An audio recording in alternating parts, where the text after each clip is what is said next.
stop. Yes, stop. Listen up. Right here, right now, I've got some powerful, important news for you. The fact is, there's a prerequisite. There's a skill that's needed before other skills to help us learn and attain the knowledge and make permanent changes in our life. And that prerequisite is self-awareness. It is the underlying foundation and skill that's required to make all other learning happen with ease and efficiency. If we master self-awareness, it'll take care of so many other of our skills that we're seeking to learn. It's the prerequisite before we dive deep into emotional intelligence. It's the prerequisite before we can look at our bias and our racism and to look at diversity and inclusion in ways that unite us instead of divide us. It's the first and necessary, most necessary skill set of all human beings. Welcome to the prerequisite, the required skill for all future learning, the necessary underlying foundation to all of the skills required to succeed in the 21st century.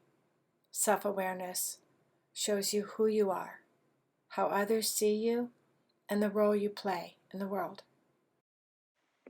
Around 85 to 90% of us either are lying to ourselves, are in denial, or just not seeing ourselves clearly.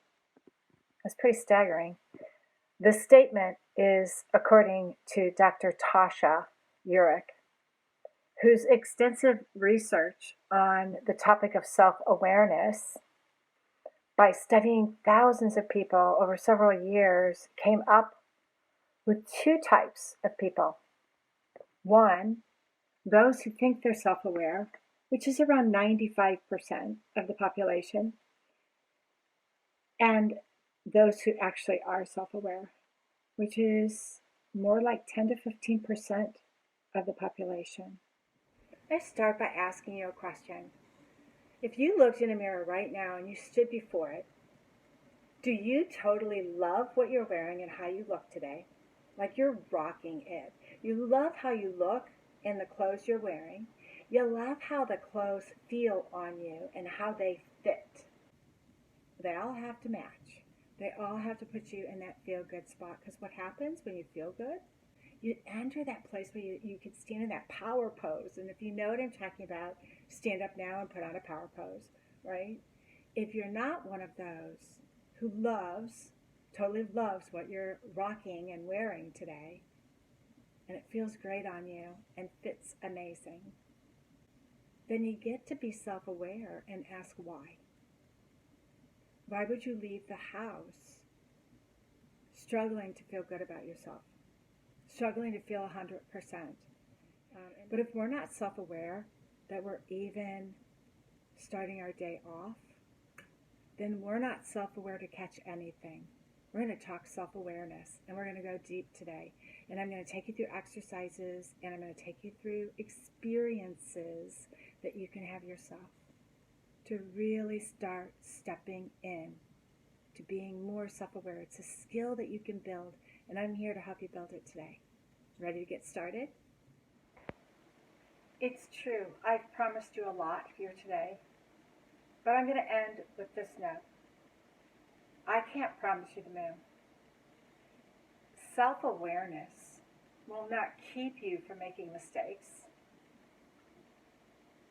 but it will allow you to correct them in the future. Thank you. I want to leave you with this quote by Rumi.